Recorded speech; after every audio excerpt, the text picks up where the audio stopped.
नमस्कार दोस्तों, आपका स्वागत है हमारे नए हॉरर पॉडकास्ट में। दोस्तों, आज का हॉरर पॉडकास्ट कैलाश जी की है, जो एक ट्रक ड्राइवर है। तो चलिए अब यह कहानी कैलाश जी के नजरिए से सुनते हैं। लेकिन उससे पहले आप लोगों से एक रिक्वेस्ट है, अगर आप लोग चैनल पर नए हैं तो चैनल को सब्सक्राइब करें और हाई पॉइंट भेजकर अपना सपोर्ट जरूर दिखाएं। तो अब ज्यादा समय नहीं लेते हैं, चलिए कहानी की शुरुआत करते हैं। दोस्तों, मेरा नाम कैलाश सिंह है और मैं पंजाब के बरनाला जिले का रहने वाला हूं। आज जो कहानी मैं आपको सुनाने जा रहा हूं वो कोई मजाक, कोई किस्सा या अफवाह नहीं है। यह उस डर और अंधेरे से भरी एक रात की हकीकत है जिसे मैं ताउम्र भूल नहीं पाया। मैं पिछले करीब 12 सालों से ट्रक चलाता आ रहा हूं और यकीन मानिए, इस पेशे में मैंने सड़कों के हर रंग देखे हैं। बारिश, बर्फ, लूट, गड्ढे, एक्सीडेंट। पर जो मैंने उस रात देखा और सहा, वो ना ही मैंने कभी सुना था, ना ही सोचा था। उस रात ने मेरे ट्रक के पहियों से ज्यादा मेरे होश, मेरे यकीन और मेरी रूह को हिलाकर रख दिया था। अब मैं इस पेशे में नया नहीं था। सालों से माल ढोते हुए पंजाब से यूपी, बिहार, झारखंड, महाराष्ट्र तक जाता रहा हूं। एक फैक्ट्री से जुड़ा हुआ था जो गुड़ और तेल की सप्लाई करती थी। आमतौर पर मुझे माल लेकर पश्चिम भारत की ओर जाना होता था और वहां से खाली लौटना पड़ता था। इस वजह से हर महीने का खर्चा तो निकलता था, लेकिन जेब में कुछ खास नहीं बचता था। एक तरह से कहो तो चलती गाड़ी थी, लेकिन टायर घिसते जा रहे थे। मैं कई बार मालिक से कह चुका था कि ऐसा कोई रूट दो जहां से वापसी में भी माल मिल जाए। बहुत बार बोला, मगर कोई हल नहीं निकला। लेकिन एक दिन अचानक मुझे फोन आता है फैक्ट्री से। कैलाश भैया, कल से आपको नया रूट मिल रहा है, पंजाब से गुजरात के कच्छ इलाके तक। वहां से आपको वापसी में बोरियां भरकर सिरका और पनीर के पैकेट लेने हैं। वापसी में लोड मिलेगा और कमाई भी दोगुनी हो जाएगी। यह सुनते ही मेरा दिल बल्लियों उछल गया। सोचिए, सालों बाद मेरी मेहनत की कद्र हुई थी। अब ऊपर वाले का नाम लेकर मैंने ट्रक तैयार किया, पुराने पेचकस चेक किए, डीजल भरवाया और घर वालों से बोल दिया, इस बार पैसे वक्त से ज्यादा आएंगे। लेकिन किसे पता था कि वो सफर सिर्फ कमाई का नहीं, बल्कि मेरी रूह की परीक्षा बनकर आने वाला था। अगले दिन सुबह फैक्ट्री पहुंचा तो माल चढ़ रहा था, गुड़ के कट्टे और कुछ डिब्बे। मैंने मालिक से पूछा, भाई खलासी भेज रहे हो ना? तो जवाब मिला, तेरा खलासी छुट्टी पर है, उसकी बीवी बीमार है, आज अकेले जाना पड़ेगा, अगली बार से देख लेंगे। मैं थोड़ा खिन्न हुआ, लेकिन यह सोचकर चुप रह गया कि पहले भी तो कई बार अकेला गया हूं। सुबह करीब 10 बजे मैंने गाड़ी स्टार्ट की। डबल एक्सल का ट्रक, कुछ भारी भरकम, लेकिन मेरा हाथ भी अब उतना ही मजबूत हो चुका था। रास्ते में सब कुछ सामान्य था। पहले अमृतसर, फिर बठिंडा और शाम होते होते मैं राजस्थान की सीमा में प्रवेश कर गया था। अब मुझे आगे से गुजरात की सीमा में प्रवेश करना था, यानी कच्छ की ओर। रात करीब 8 बज रहे थे जब मैंने एक ढाबे पर खाना खाया और फिर आगे बढ़ा। अब मुझे रात भर ट्रक चलाकर अगले दिन दोपहर तक पहुंचना था। सब कुछ ठीक चल रहा था। ट्रक की रफ्तार भी अच्छी थी, पेट भरा हुआ था और आंखों में नींद नहीं थी। लेकिन रात जैसे जैसे गहराती गई, वैसे वैसे माहौल में एक अजीब सा सन्नाटा उतरने लगा। सड़क के दोनों तरफ कुछ दूर दूर तक लाइट नहीं थी। सड़कें चौड़ी और बिल्कुल सुनसान। रात का वो हिस्सा था जब इंसान और इंसान की बनाई मशीनें दोनों थक कर शांत हो जाते हैं। ट्रक की हेडलाइट्स के अलावा और कोई रोशनी नहीं।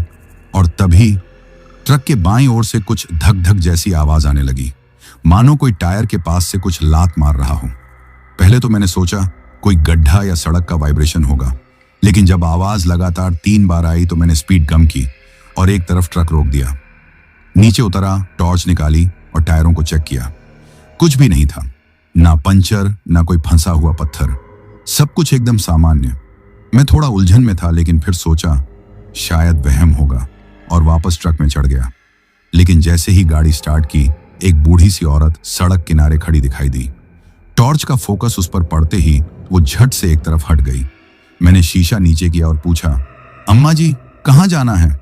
उसने धीरे से कहा, बेटा एक शॉर्टकट है, अगर उस रास्ते से जाओ तो 5 घंटे बच सकते हैं, लेकिन वहां कोई नहीं जाता, तू चाहे तो चला जा।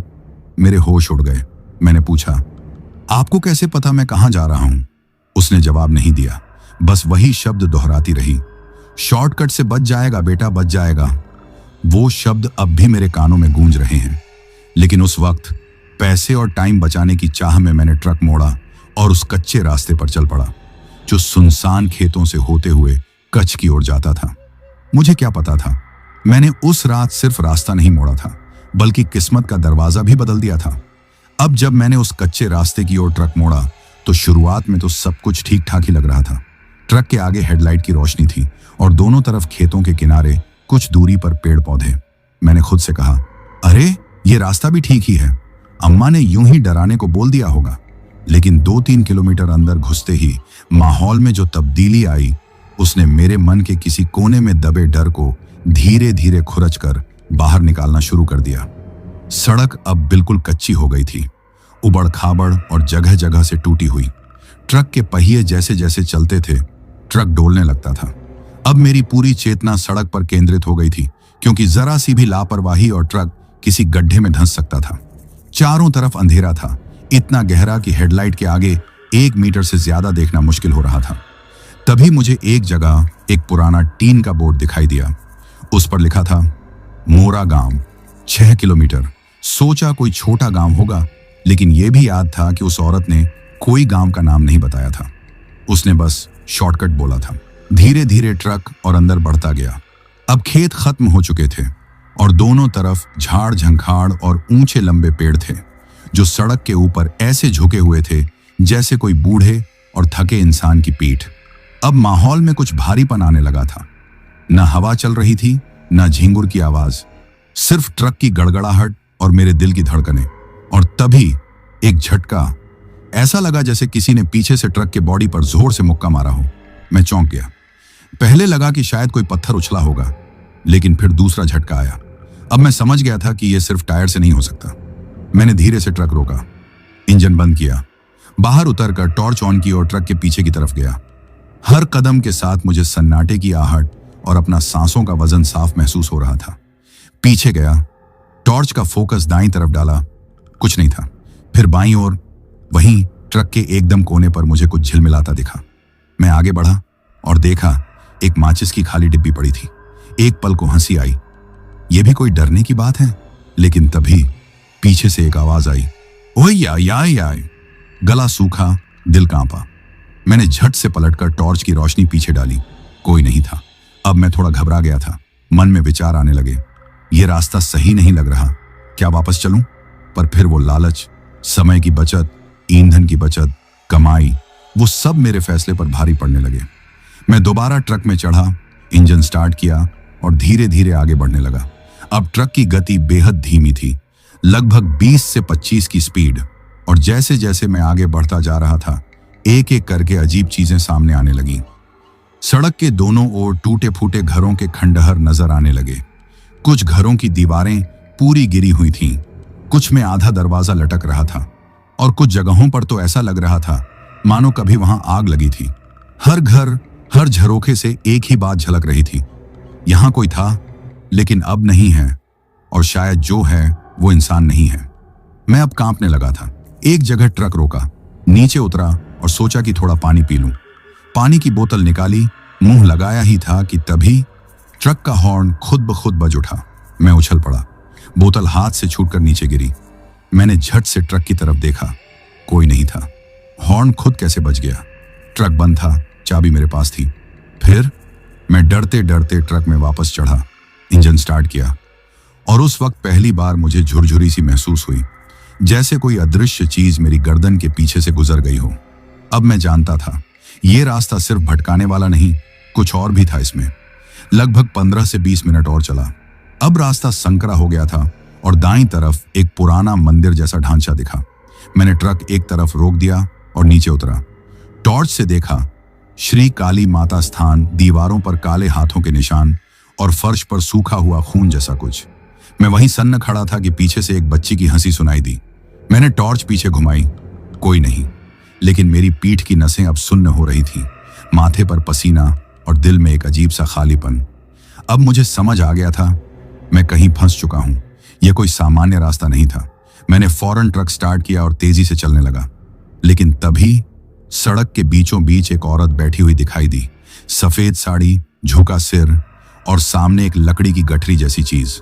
मैंने ट्रक रोका नहीं, लेकिन जैसे ही उसके पास से ट्रक गुजरा, हेडलाइट की रोशनी में एक झलक मिली। वो गठरी नहीं थी, वो किसी का कटा हुआ सिर था। मेरे हाथ कांपने लगे, ट्रक झटके खाने लगा, लेकिन अब रुकने का सवाल नहीं था। मैंने ट्रक की स्पीड बढ़ाई और तभी एक भयानक झटका, जैसे ट्रक किसी चीज से टकराया हो या किसी ने ट्रक को धक्का मारा हो। उस रात मेरे ट्रक को जो झटका लगा था वो मामूली नहीं था। ऐसा लगा जैसे किसी भारी चीज ने पीछे से जोर से टक्कर मारी हो। ट्रक हिल गया था। एक बार को मुझे लगा कि शायद कोई दूसरी गाड़ी पीछे से आकर ठोक गई है। मेरी सांसें अटक गईं, दिल जोर जोर से धड़कने लगा। मैंने तुरंत ट्रक को रोका, गियर न्यूट्रल किया और हाथ कांपते हुए हैंड ब्रेक खींचा। फिर जैसे तैसे अपने सीट के पास रखी टॉर्च उठाई, मोबाइल की स्क्रीन देखी। रात के ठीक 12 बजे एक पल थे। एक पल को मेरी रीढ़ की हड्डी में सनसनाहट दौड़ गई। मैं मन ही मन सोचने लगा, रात का ये वक्त, सुनसान इलाका, और अब ये टक्कर, ये सब इत्तेफाक नहीं हो सकता। पर फिर वही पुरानी आदत काम आई। मैंने खुद को समझाया, कैलाश डर मत, कोई एक्सीडेंट हुआ है तो जिम्मेदारी निभा, देख कौन है पीछे। मैंने ट्रक के केबिन का दरवाजा खोला और नीचे उतरा। अंधेरा अब और गहरा लग रहा था। हेडलाइट की रोशनी अब भी ट्रक के आगे फैली थी, लेकिन पीछे का हिस्सा बिल्कुल अंधकार में डूबा हुआ था। सिर्फ मेरी टॉर्च ही सहारा थी। मैंने टॉर्च की रोशनी चालू की और धीरे धीरे ट्रक के पिछले हिस्से की तरफ बढ़ने लगा। हर कदम के साथ घास की सरसराहट, सूखी टहनियों की चरमराहट और दिल की धड़कनों की आवाज साफ सुनाई दे रही थी। जैसे ही मैं ट्रक के आखिरी छोर पर पहुंचा, मैं सन्न रह गया। पीछे कोई गाड़ी नहीं थी, कोई बाइक, कोई ट्रैक्टर, कुछ भी नहीं। मैंने चारों तरफ देखा, खाली मैदान, टूटे हुए पेड़ और घनी झाड़ियां। एक पल को लगा शायद कोई गाड़ी टकरा कर निकल गई होगी, लेकिन अगर ऐसा होता तो ब्रेकिंग के निशान या कम से कम टायरों के हल्के निशान तो जरूर दिखाई देते। मैंने ट्रक की बॉडी को देखा। जहां से टक्कर लगी थी वहां भी कोई डेंट नहीं था, कोई स्क्रैच भी नहीं। ये माजरा क्या है, मैंने मन ही मन कहा, लेकिन मन तो अंदर से कुछ और ही चिल्ला रहा था। कैलाश, तुझे मूर्ख बनाया गया है, ये कोई इंसान नहीं था। अभी मैं सोच ही रहा था कि पीछे झाड़ियों से किसी के रोने की आवाज आने लगी, धीमी सी, किसी लड़की की, सिसकियां, और फिर जैसे कोई बचाओ बचाओ कह रहा हो। मैंने टॉर्च उस दिशा में डाली। शाखें हिल रही थीं। मुझे कुछ सफेद सा कपड़ा भी झिलमिलाता दिखा। अब तक मेरा शरीर पसीने से भीग चुका था, पर मैं एक पेशेवर ड्राइवर था। हम लोग हर हालात के लिए तैयार रहते हैं। ऐसे में मन में यही आया, शायद कोई हादसा हुआ हो, किसी को वाकई मदद की जरूरत हो। मैंने मोबाइल से रिकॉर्डिंग चालू कर दी और टॉर्च को कसकर हाथ में पकड़ा। धीरे धीरे झाड़ियों की तरफ बढ़ने लगा। जैसे ही झाड़ियों के पास पहुंचा, आवाज एकदम बंद हो गई। मैंने झुक कर देखा, कुछ नहीं था, सिर्फ सूखी पत्तियां और टूटी हुई लकड़ियां। अब मेरी सांस तेज हो चुकी थी। जैसे ही मैं पलटा और ट्रक की ओर बढ़ने लगा, पीछे से किसी ने मेरे कंधे पर हाथ रखा। मैंने बिजली की तरह टॉर्च घुमाई। एक आदमी खड़ा था। उसकी उम्र कोई 50 से 55 की होगी। चेहरे पर बड़ी बड़ी मूंछें, सिर पर पगड़ी और आंखें जैसे कोई कई दिन से सोया न हो। उसकी आंखें सीधे मेरी आंखों में झांक रही थीं। मैं चौंक गया, मगर पूछा, कौन हो भाई, पीछे से क्यों पकड़ा? उसने बहुत धीमे स्वर में कहा, तू रास्ता भूल गया है कैलाश। मैं हैरान हो गया। तुम्हें मेरा नाम कैसे पता? मैंने पूछा।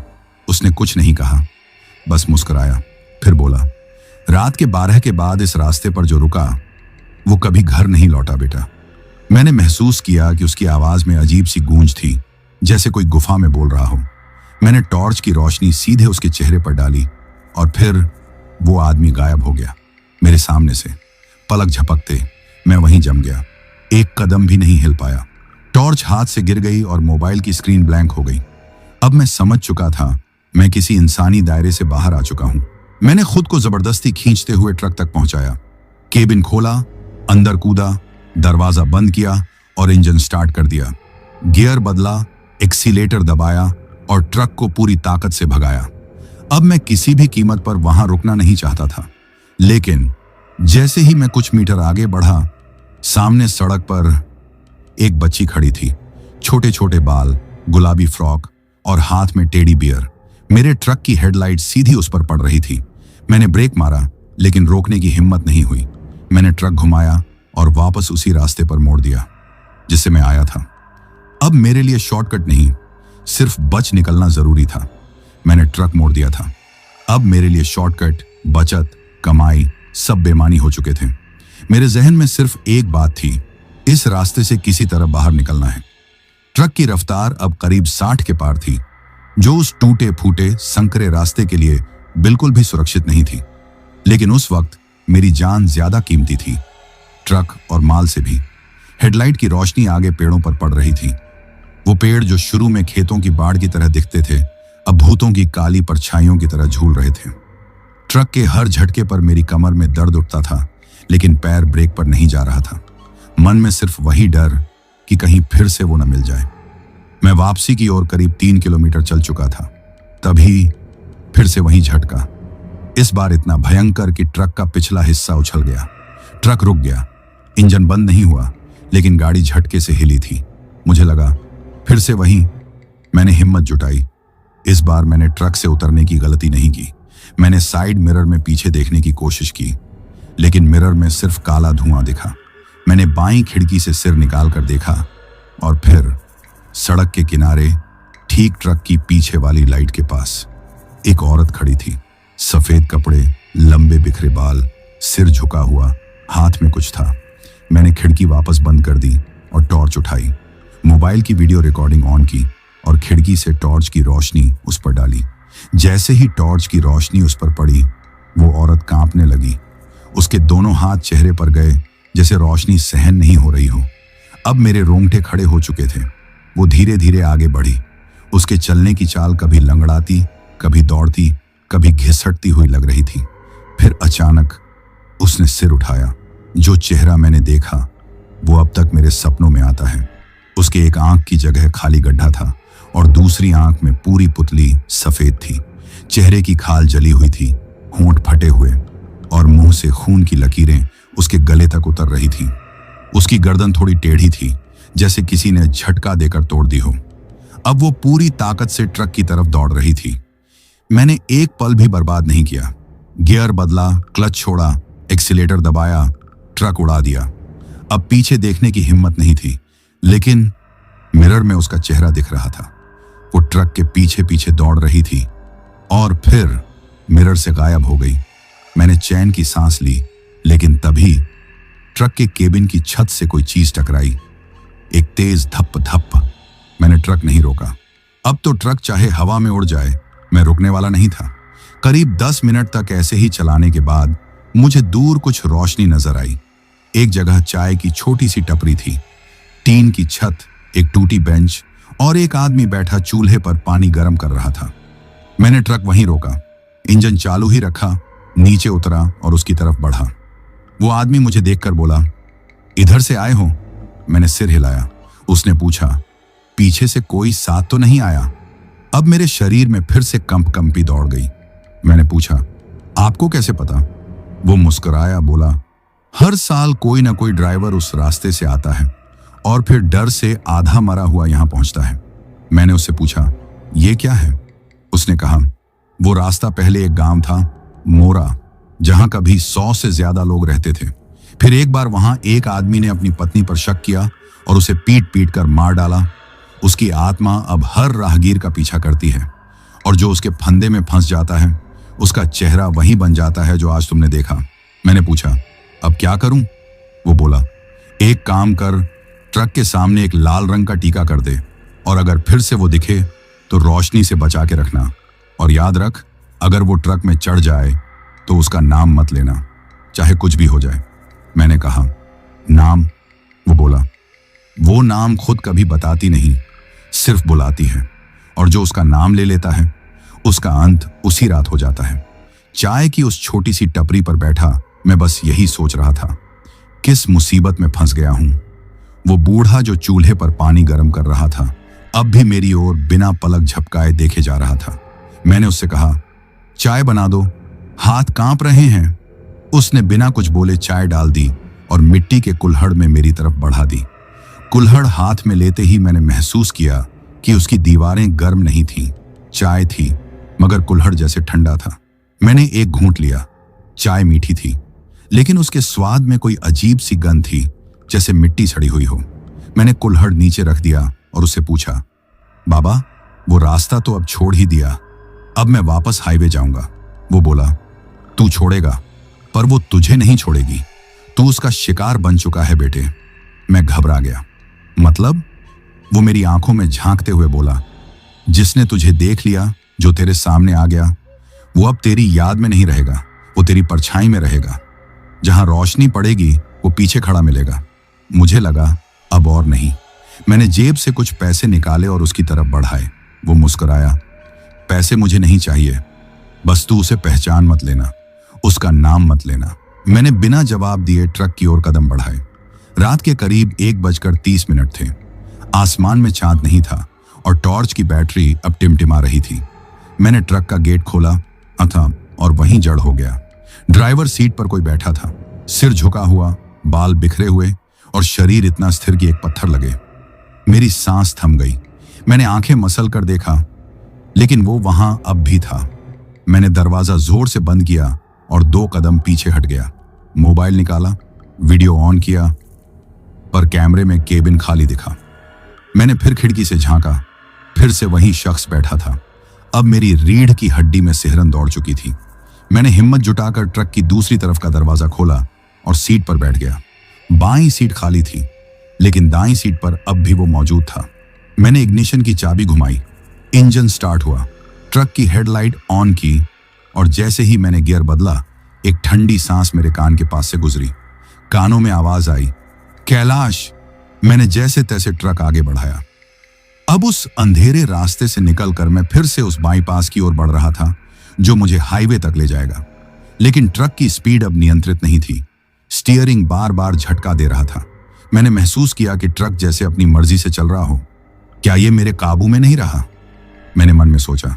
फिर वही आवाज आई, नाम ले लो, बोल दो मेरा नाम और सब आसान हो जाएगा। मैंने हाथ जोड़ लिए। मैं किसी का नाम नहीं जानता।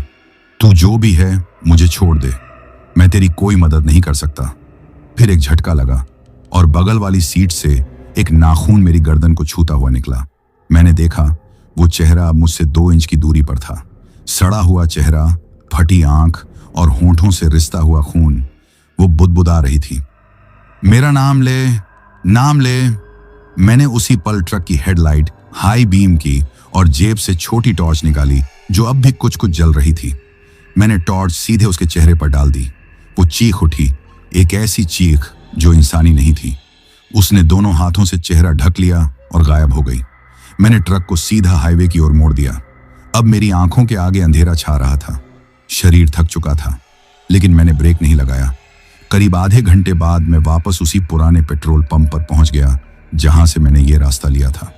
वहां गाड़ियां थीं, लोग थे, रोशनी थी। मैंने ट्रक एक तरफ लगाया और बाहर निकलते ही जमीन पर गिर पड़ा। लोग दौड़ते हुए आए, पानी डाला। किसी ने पूछा, क्या हुआ? मैं कुछ नहीं बोला। मैं अब भी कांप रहा था। एक आदमी बोला, तुम्हारी गर्दन पर यह निशान कैसे आए? किसी ने पंजा मारा है क्या?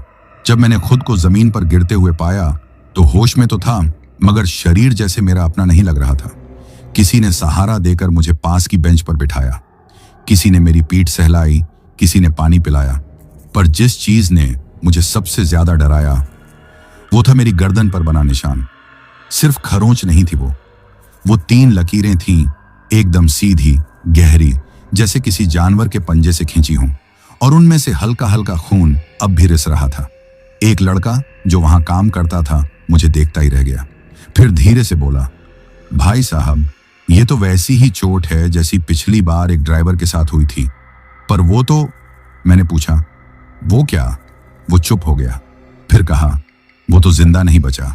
अब मेरा सिर चकराने लगा।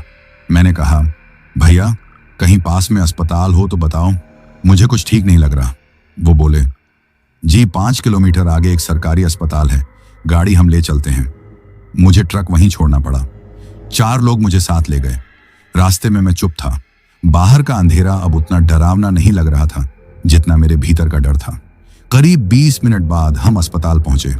छोटा सा लेकिन ठीक ठाक था। डॉक्टर ने मुझे देखा, दवा दी, इंजेक्शन लगाया और पट्टी बांधी। सब ठीक लग रहा था, लेकिन फिर एक बुजुर्ग वहां आया, धोती कुर्ता पहने, सर पर गमछा और आंखों में एक अजीब सी चमक। वो चुपचाप आकर मेरी पट्टी को देखता रहा। मैंने पूछा, कुछ चाहिए बाबा? वो बोला, तू उसके रास्ते से आया है? मैंने कुछ जवाब नहीं दिया। वो फिर बोला, उसने तुझे देखा है, अब वो तुझे छोड़ेगी नहीं। अब मैं डर के साथ साथ गुस्से में भी था। मैंने कहा, आपको कैसे पता? बाबा ने मुस्कुराते हुए कहा, जिसकी आंखें तीसरे नेत्र से देखती हैं उसे हर रास्ता, हर छाया साफ दिखती है। मैं कुछ समझ नहीं पाया। फिर उन्होंने कहा, तेरे गर्दन पर जो निशान है वो उसके हैं जो अब नाम से नहीं पहचान से डराती है। मैंने पूछा, कौन है वो? बाबा ने पलटकर एक नाम लेने की कोशिश की, पर उनका गला रुक गया। उन्होंने कहा, उसका नाम कोई नहीं लेता, जो लेता है वो उसी रात उसकी शरण में चला जाता है। मैंने पूछा, पर आखिर वो है कौन और मेरा क्या कसूर? बाबा बोले, कसूर यही है कि तू उसकी जद में आया। जिसने एक बार उसे देख लिया वो कभी फिर अकेला नहीं रहता। हर परछाई में, हर अंधेरे में वो बस झलकती है। मेरे रोंगटे खड़े हो गए। बाबा मेरी ओर झुककर बोले, तू बचेगा, लेकिन एक शर्त पर। जितनी रातें उस रास्ते पर बिता दी उतनी सुबह मंदिर में बितानी होंगी। तू जितना उसे भूलने की कोशिश करेगा वो उतना ही पीछे हटेगी। लेकिन अगर तू नाम लेने की गलती कर बैठा तो अगली सुबह नहीं देखेगा। मैं स्तब्ध रह गया। मैंने धीरे से पूछा, पर कोई तरीका नहीं है क्या उसे रोकने का?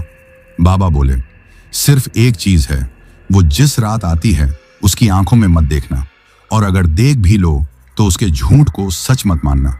वो तेरे अपनों का चेहरा ओढ़ सकती है, तेरी माँ की आवाज में तुझसे बात कर सकती है, तेरे बचपन की हंसी से तुझे बुला सकती है, पर वो नहीं है। उस रात मैं अस्पताल के उस बिस्तर पर नहीं सो पाया। हर बार जब आंख लगती तो सामने वही चेहरा आता, सफेद आंखें, खून से लथपथ होंठ और मुंह से निकली धीमी फुसफुसाहट। नाम ले। मैंने करवट ली, लेकिन बगल की खिड़की में वही चेहरा झांक रहा था। मैं चिल्लाया नहीं। मैंने खुद को ढांप लिया और मन ही मन हनुमान चालीसा का पाठ शुरू कर दिया। पता नहीं कब आंख लगी। सुबह जब आंख खुली बाबा नहीं थे। डॉक्टर ने बताया, यहां कोई बाबा नहीं आया था, आप शायद बुखार में सपना देख रहे होंगे। मैंने कहा, नहीं, उन्होंने मेरी पट्टी देखी थी। डॉक्टर मुस्कुरा दिया, बोला, आपकी पट्टी तो मैंने की थी, आप बेहोश थे। अब मेरे अंदर एक ही सवाल था, जो मुझे दिख रहा है क्या वो सिर्फ मुझे दिख रहा है, या फिर मैं अब धीरे धीरे उस दुनिया में जा रहा हूं जहां से लोग लौटते नहीं। अस्पताल से छुट्टी मिले मुझे 2 दिन हो चुके थे। जिस ट्रक को पेट्रोल पंप पर छोड़ आया था उसे वहीं से दोबारा लेकर चला। कंपनी से फोन भी आ चुका था, कैलाश भाई, माल डिलीवर करना है, देरी हो रही है। मैंने बहाना नहीं बनाया, क्योंकि जो कुछ हुआ था उसे शब्दों में कहना ही सबसे कठिन था। लेकिन मन के किसी कोने में एक बात अब साफ हो चुकी थी, मैं अब पहले जैसा नहीं था। रात के करीब 8 बजे मैं वापस हाईवे पर था। पहली बार ट्रक के भीतर अकेले बैठा खालीपन महसूस कर रहा था। मिरर में खुद को देखा तो अपनी ही आंखों में अजनबीपन दिखा। एक बार लगा कि ट्रक में कोई और भी है, लेकिन जैसे ही पीछे देखा कुछ नहीं था। कभी लगता जैसे पीछे की सीट पर कोई सांस ले रहा हो, कभी लगता दाईं तरफ से किसी ने नाम पुकारा, कैलाश। और जब जवाब देने को मुंह खोला तो आवाज खुद की निकली। मैं समझ गया था, अब वो बाहर नहीं है, भीतर है। रास्ते में एक ढाबे पर रुका। ढाबा पुराना सा था, 2 बल्ब जल रहे थे और एक नौजवान चाय बना रहा था। मैंने चुपचाप जाकर एक किनारे की कुर्सी खींच ली। तभी वहां बैठे एक बुजुर्ग ने मुझे गौर से देखा। पूछा, ड्राइवर हो? मैंने कहा, हाँ। वो कुछ देर तक चुप रहे, फिर बोले, कभी पीछे से किसी ने पुकारा और पलटने पर कोई नहीं मिला? मैंने सिर उठाकर उनकी ओर देखा। फिर उन्होंने पूछा, कभी मिरर में कुछ दिखा जो सामने नहीं था? अब मेरी रूह कांप उठी। मैंने धीरे से पूछा, आपको कैसे पता? वो बोले, क्योंकि तू अकेला नहीं है बेटा। हर साल कोई ना कोई इस सफर से गुजरता है, और जब लौटता है तो वो खाली नहीं लौटता। कोई साथ होता है, पर वो दिखता नहीं, बस झलकता है, कभी शीशे में, कभी आवाज में, कभी सपनों में। मैंने पूछा, क्या उससे पीछा छूट सकता है? वो बोले, छूट तो तभी सकता है जब तुझ में उसे जूझने का हौसला हो, वरना वो धीरे धीरे तुझे अंदर से खोखला कर देगा। मैंने कहा, मैं तो नाम भी नहीं लिया उसका। वो बोले, नाम लेना नहीं होता बेटा, कभी कभी बस उसकी ओर देख लेना ही काफी होता है, क्योंकि उसकी ताकत उसके पहचान लिए जाने में है। जिसने पहचान लिया वो उसी का हो गया। चाय पीकर मैं ट्रक में वापस लौटा। रात अब और गाढ़ी हो चुकी थी। हेडलाइट की रोशनी में सिर्फ सड़क और साइड के पेड़ दिख रहे थे। करीब 1:30 पर एक खुला मैदान आया, एकदम खाली। मैंने ट्रक की स्पीड धीमी की क्योंकि पेट में हल्का दर्द हो रहा था। ट्रक रोका, नीचे उतरा और कुछ देर बाहर खड़ा हो गया। ठंडी हवा चल रही थी, आसमान में आधा चांद था। एक पल को लगा जैसे सब ठीक हो जाएगा, पर तभी साइड मिरर में झलक मिली।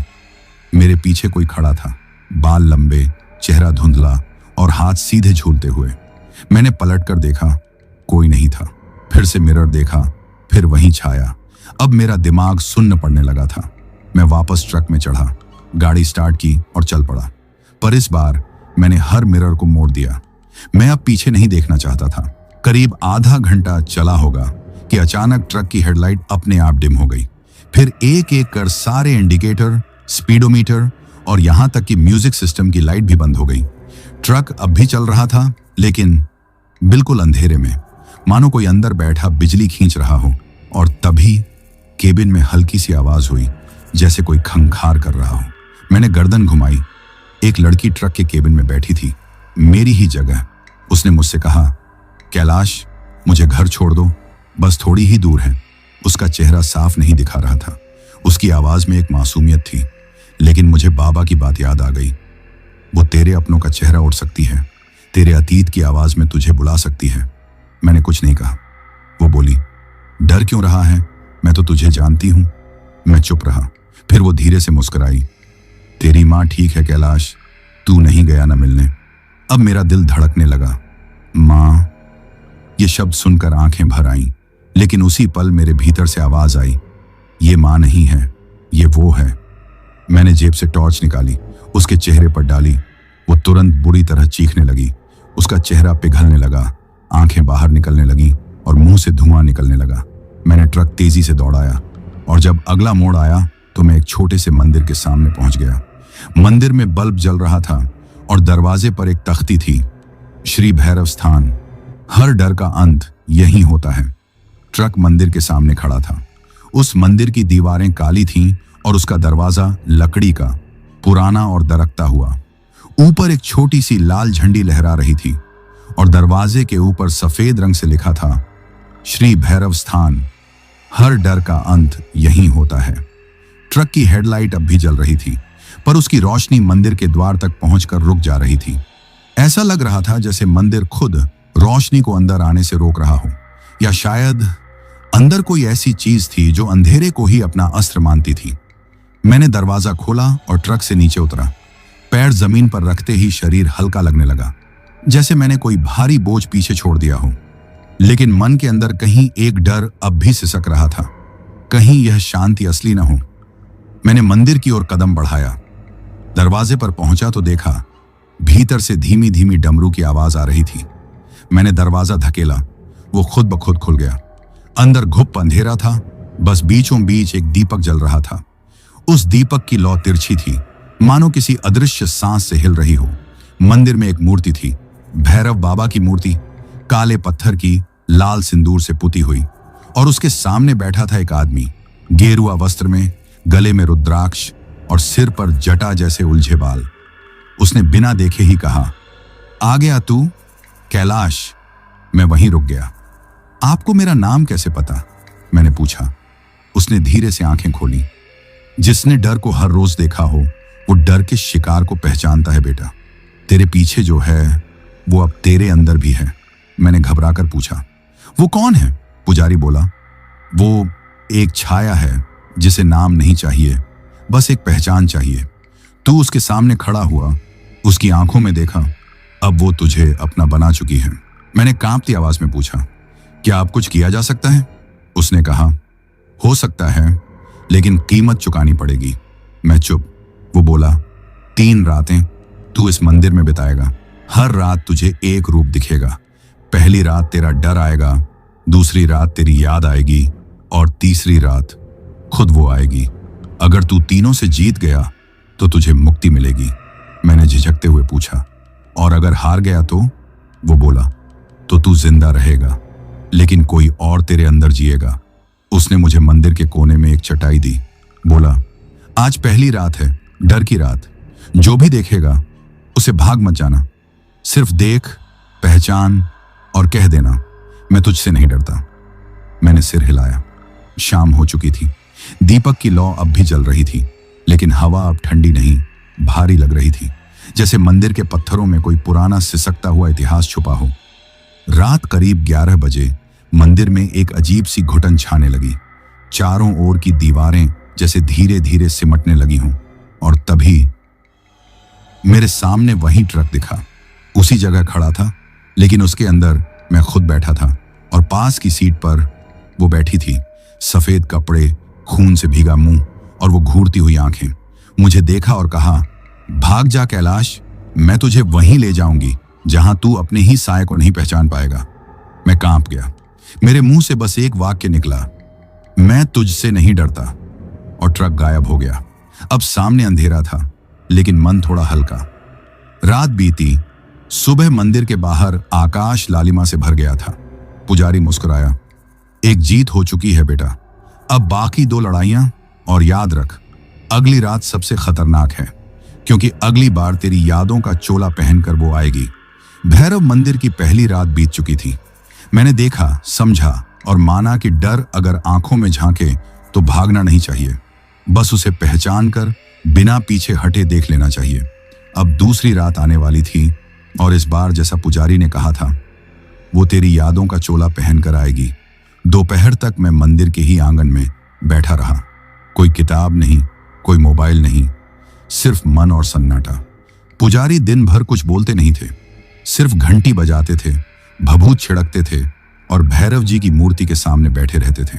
मैंने पूछा, बाबा, क्या वाकई वो मेरे अपनों की शक्ल ले सकती है?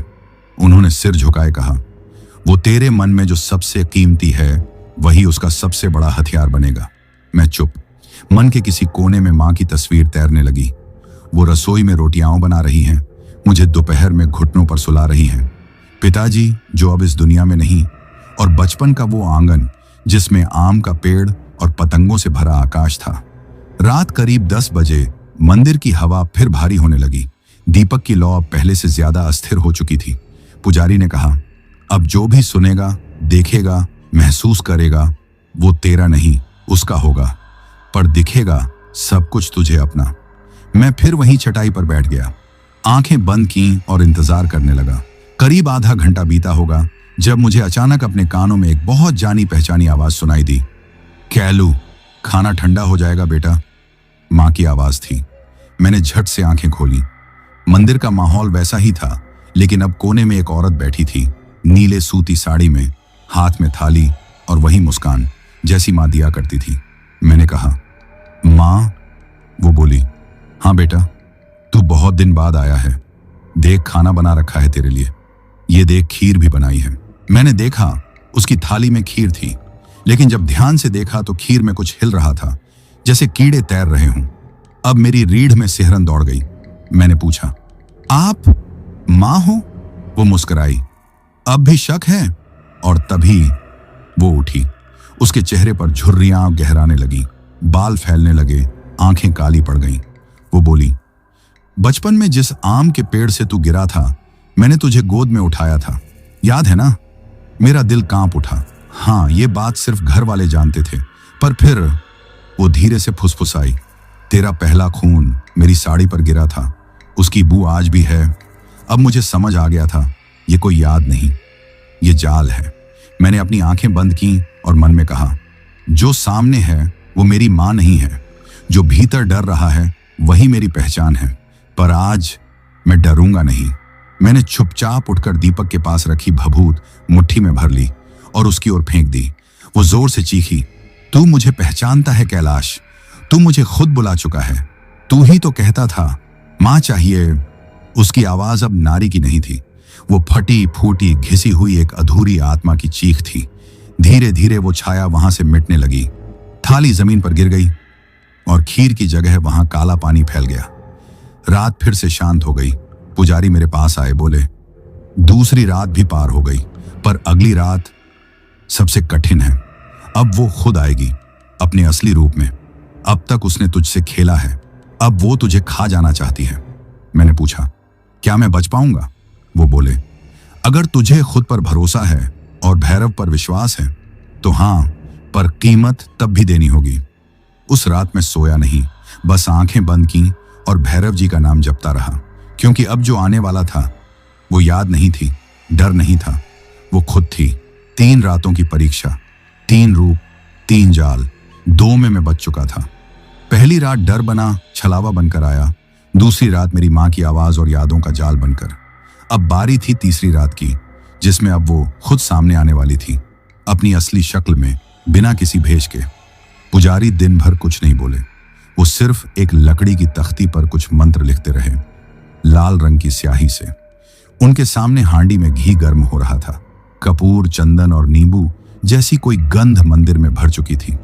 शाम को उन्होंने मुझे एक ताबीज दिया, सिंदूर में लिपटी काली डोरी। बोले, इसे अपने दाएं हाथ में बांध ले और जो हो उसे देखकर डर मत जाना, उसकी ताकत तेरे डर से ही चलती है। तू डरेगा तो वो बढ़ेगी, तू खड़ा रहेगा तो वो जलेगी। मैंने सिर झुकाया। रात करीब 11:30 मंदिर की घंटियां अपने आप बजने लगी। पुजारी आंखें बंद करके भैरव की मूर्ति के आगे बैठ गए। मैंने भी चटाई पर बैठने की जगह इस बार मूर्ति के सामने ही जमीन पर घुटनों के बल बैठने का फैसला किया। अब मन में एक ही बात थी, जो भी होगा उसे सामना करना है। 12 बजे की सुई जब जुड़ी, मंदिर की छत से मिट्टी गिरने लगी, जैसे पत्थर खुद कांप रहे हों। दीपक की लौ एकदम सीधी खड़ी हो गई। हवा बंद थी, फिर भी लौ कांप रही थी। और फिर सामने की दीवार से धुआं निकलने लगा, काला, गाढ़ा, घना धुआं, जो धीरे धीरे आकार लेने लगा। मैंने आंखें गड़ाई रखी, ना पलक झपकाई, ना सिर झुकाया, और सामने वो खड़ी हो गई। पहले सिर्फ एक औरत का आकार, फिर धीरे धीरे जैसे कोई चित्र रंगों से बनता हो। उसकी आंखें उभरी, होंठ फटे हुए, गालों पर खून की पपड़ियां, माथे पर जली हुई चमड़ी, बाल इतने लंबे कि जमीन तक लटक रहे थे, और पैर उल्टे। लेकिन उसकी सबसे डरावनी चीज थी उसकी मुस्कान। एक मुस्कान जो कहती थी, अब तेरा अंत मेरी मुक्ति बनेगा। वो आगे बढ़ी। हर कदम पर मंदिर की दीवारें कराह उठी, घंटियां थरथराने लगी। मैं अब भी खड़ा था। उसने मुझसे कहा, कैलाश, 3 रातें दे दी, अब सिर्फ एक सांस बची है तेरी। मैं चुप। उसने आगे कहा, मैं तुझे देखती रही हूं, जब तू रोया था, जब तू टूटा था। मैं तेरे डर से बनी हूं कैलाश, अब तू ही मेरा घर बनेगा। मैंने उसकी आंखों में झांका। वे आंखें गहराई नहीं, सिर्फ अंतहीन अंधकार थीं। उसने हाथ बढ़ाया, उसकी उंगलियां हवा में जलने लगी। वो चिल्लाई, नाम ले मेरा, कह दे कि तू मेरा है। मैंने जेब से वो ताबीज निकाला, उसे हाथ में लिया, भैरव जी की मूर्ति की तरफ देखा और चिल्लाया, मैं तुझसे नहीं डरता। वो हंसी, सब यही कहते हैं, फिर मेरी आगोश में सड़ते हैं। मैंने ताबीज उसके पैरों के पास फेंका, और जैसे ही वो गिरा, मंदिर की जमीन कांप उठी। भैरव की मूर्ति से एक तेज लाल रोशनी निकली। वो रोशनी सीधी उसके सीने पर लगी। वो चीखी, एक ऐसी चीख जिससे दीवारें हिल गईं। उसका चेहरा पिघलने लगा, शरीर से धुआं निकलने लगा, और वो फर्श पर गिरती चली गई। लेकिन जैसे ही वो गिरने को थी, उसने एक बार फिर कहा, मैं गई नहीं हूं कैलाश, मैं हर उस जगह रहूंगी जहां कोई अकेला होगा, जहां कोई अतीत को जी रहा होगा, जहां कोई खुद से डर रहा होगा। और फिर वो राख बनकर बिखर गई। मंदिर शांत हो गया। दीपक अब एकदम स्थिर था। पुजारी ने आंखें खोली और कहा, तू जीत गया कैलाश, पर याद रख, तू अब कभी पहले जैसा नहीं रहेगा। सुबह जब मंदिर के बाहर आया तो सूरज ऊपर आ चुका था। ट्रक वहीं खड़ा था, शांत, वैसा ही जैसे छोड़ा था। लेकिन मुझे लगा, अब उसकी सीट पर मैं अकेला नहीं बैठूंगा। अब मेरी हिम्मत, मेरा आत्मबल भी मेरे साथ होगा। 3 रातें बीत चुकी थीं। भैरव मंदिर की दीवारों ने जो देखा, सुना और सहा, वो अब मेरे जहन में दर्ज था। मैं वहां से चला तो अपने आप से बड़ा होकर निकला था, लेकिन साथ ही इतना चुप और थका हुआ कि लगता था अब अगर कोई बोले तो रूह तक कांप जाएगी। पुजारी ने जाते वक्त मेरे हाथ में एक कपड़ा लपेटा हुआ दिया, काला ताबीज जिसे भैरव जी के मंत्रों से सिद्ध किया गया था। बोले, इसे ट्रक में टांग देना, अब तुझसे कोई बाहर की शक्ति नहीं टकराएगी, लेकिन तू अब जिस दुनिया में जा रहा है वो तुझे वहीं देखेगी जैसा तू बन चुका है। मैंने पूछा, अब मैं क्या हूं बाबा? उन्होंने बस इतना कहा, अब तू डर का शिकार नहीं, डर का साक्षी है। मैंने ट्रक स्टार्ट किया। इंजन की घरघराहट अब किसी भयानक रात के सन्नाटे से नहीं टकरा रही थी, बल्कि एक नए सवेरे की तरह हल्की सी गर्माहट दे रही थी। पहली बार उस ट्रक का स्टीयरिंग पकड़ा तो ऐसा लगा जैसे किसी दोस्त का कंधा थामा हो। मैंने ताबीज रियर मिरर से टांग दिया, गाड़ी मोड़ी और हाईवे की ओर निकल पड़ा। रास्ते में पहले जैसा कुछ नहीं था। वो टूटे पेड़, अंधेरे के कोनों से झांकती परछाइयां, हवा में झूलते सवाल अब कहीं नहीं थे। लेकिन एक बात अलग थी, अब मैं हर सिग्नल, हर मोड़, हर झाड़ी को एक नजर ज्यादा देखता था। जैसे अब दुनिया मुझे और मैं दुनिया को कुछ अलग समझने लगे थे। रास्ते में वही पुराना ढाबा पड़ा जहां एक बार एक बुजुर्ग ने पूछा था, कभी मिरर में कुछ दिखा जो सामने नहीं था? मैंने ट्रक एक तरफ रोका, नीचे उतरा और चाय का ऑर्डर दिया। चाय आई तो सामने वही कुर्सी खाली थी। मैंने खाली कुर्सी की ओर देखा। कुर्सी धीरे से हिली, जैसे कोई अभी अभी वहां से उठा हो। अब मैं डरने नहीं, देखने और समझने लगा था। ढाबे पर एक नौजवान ड्राइवर बैठा था जो मुझे पहचानता नहीं था, पर मेरी तरफ देखकर बोला, भाई साहब एक बात पूछूं? मैंने सिर हिलाया। वो बोला, कभी लगा कि आप अकेले नहीं हो ट्रक में? मैंने उसकी आंखों में देखा, वो वही डर था जो कभी मेरी आंखों में झलकता था। मैंने जवाब दिया, लगा था, अब नहीं लगता। वो थोड़ा चौंका। मैंने उसकी तरफ ताबीज की डोरी इशारे से बढ़ाई। वो बोला, ये क्या है? मैं मुस्कुराया। ये उस सफर की निशानी है जहां से लौटना आसान नहीं होता और जहां जाना किसी का इरादा नहीं होता। मैंने चाय खत्म की और ट्रक की ओर बढ़ा। अब रास्ता सीधा था। गुजरात का कच्छ इलाका पार करके मुझे वापसी पंजाब की ओर निकलना था। पर अब रास्ते, ट्रक, सफर सब बदल चुके थे। रास्ते में एक पुराना गांव पड़ा। सड़क किनारे कुछ बच्चे खेल रहे थे। मैंने ट्रक की रफ्तार धीमी की और देखा एक बच्चा मेरी तरफ देखकर हाथ हिला रहा था। उसका चेहरा कुछ जाना पहचाना सा लगा। फिर अचानक वो बच्चा एक दीवार के पीछे चला गया और दोबारा नहीं दिखा। अब मैं समझ गया था, कुछ चीजें पूरी तरह कभी नहीं जाती, बस कमजोर पड़ जाती हैं। मैंने भैरव जी का नाम लिया और ट्रक फिर से रास्ते पर दौड़ पड़ा। अब की बार मैं ट्रक चला नहीं रहा था, मैं उसे महसूस कर रहा था। रात हुई तो एक और मोड़ आया। एक लड़की अकेली खड़ी थी। कुछ साल पहले होता तो मैं जरूर रुकता, लेकिन अब मैंने सिर्फ सामने देखा और बिना रुके निकल गया। वो हंसी, तेज और फटी हुई, पर वो ट्रक तक नहीं आ सकी। ताबीज अब भी लटक रहा था। रास्ता अब भी लंबा था। मंजिल अब भी वही थी, लेकिन अब जो ड्राइवर था वो पहले वाला नहीं था। 2 हफ्ते बाद मैं आखिरकार अपने घर वापस पहुंचा।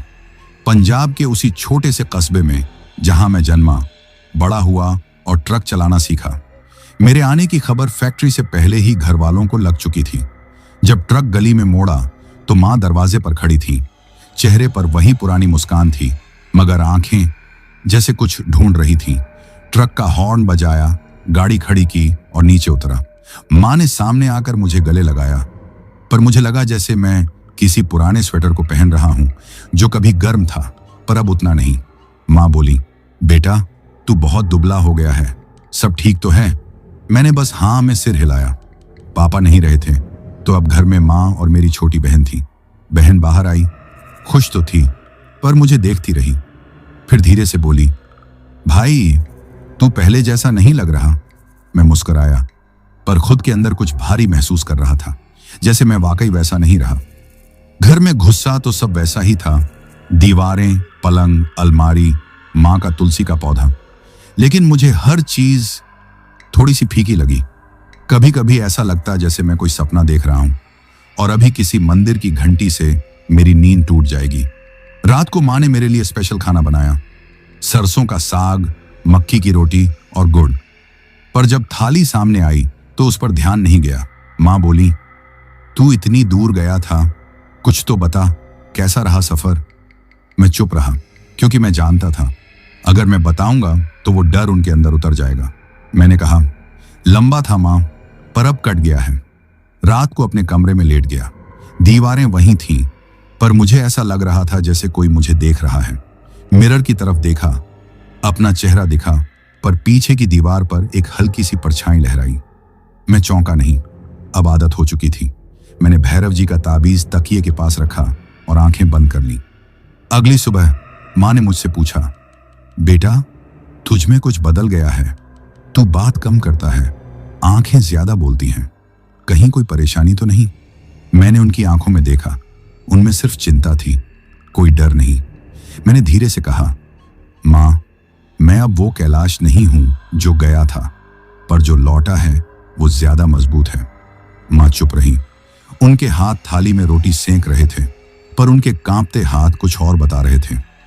3 दिन बीते, मैंने न ट्रक स्टार्ट किया न फैक्ट्री फोन किया, बस घर में रहा, छत पर टहलता रहा, मंदिर गया और खुद से बातें करता रहा।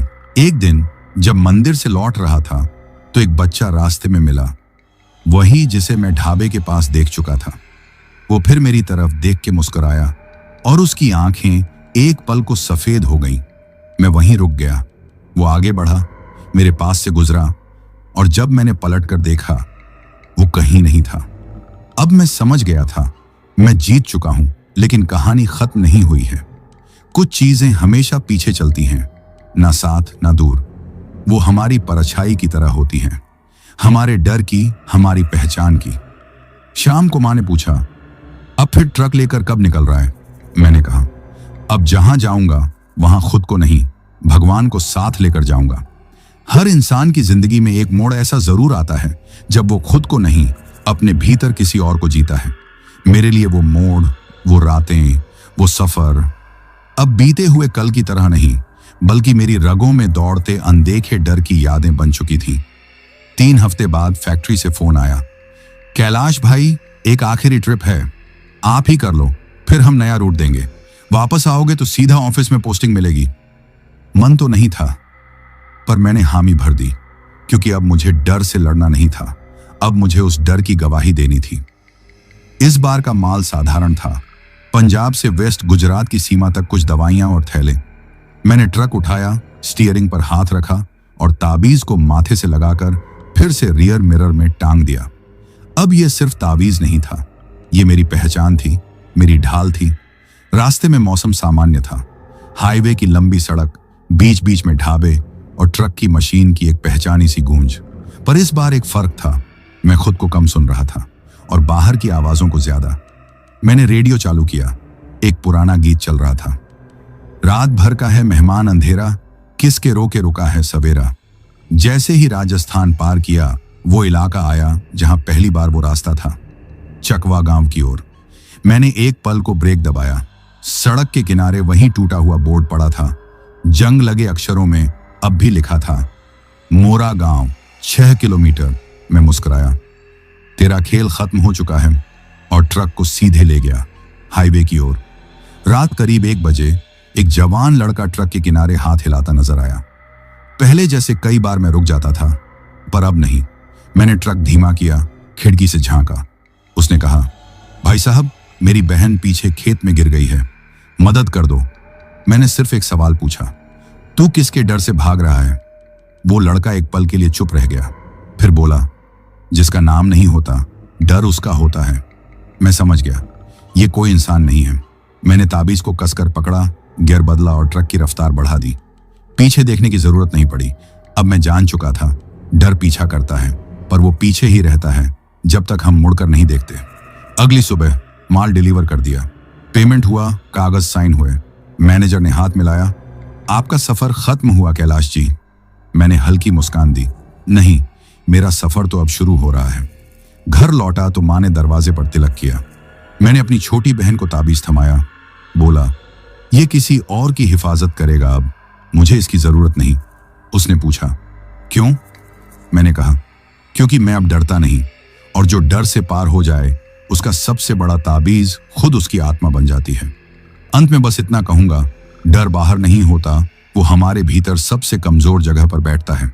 हम जितना उससे भागते हैं वो उतना मजबूत होता जाता है, पर जिस दिन हम पलट कर कहते हैं, हाँ मैं तुझे जानता हूं पर मैं तुझसे नहीं डरता, उस दिन डर पिघल जाता है और इंसान खुद में लौट आता है।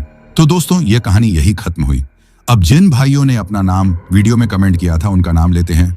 कल्पना पाटिल जी जटगांव महाराष्ट्र से, जब्बार खान भाई महाराष्ट्र से, अरबाज खान भाई उत्तराखंड नैनीताल से, हरिकिशन सक्सेना, शशि सक्सेना, अनुष्का सक्सेना, हाथरस से, राम भाई नेपाल काठमांडू से, शाहरुख भाई हसनपुर से, गुफरान भाई समस्तीपुर बिहार से, अक्षय भाई मुंबई से, विनोद गुरुंग भाई दुबई से, गुरु रॉस मोनी भाई असम से, राजा सुमन भाई हैदराबाद से, सोनू कुमार भाई बक्सर से, इश्क जिंदल भाई लुधियाना पंजाब से, बचन भाई ओडिशा से, राजीव कुमार नायक भाई रायरंगापुर से, चंद्रकांत भाई जगन्नाथपुरी से, अभी भाई कोलकाता से, विजय कुमार भाई बिहार धनबाद से, साजन शेख भाई भिवंडी महाराष्ट्र से, प्रिया सेन जी राजस्थान से, फिजूल अली भाई मोरीगांव से, परशुराम भाई पंजाब से, विष्णु सोनार भाई बिरकुची से, लकी बिसित भाई अल्मोदा से, दादा सोरेन भाई ठाकुर मुंडा से, प्रदीप सिंह डिम्पू भाई अलीगढ़ से,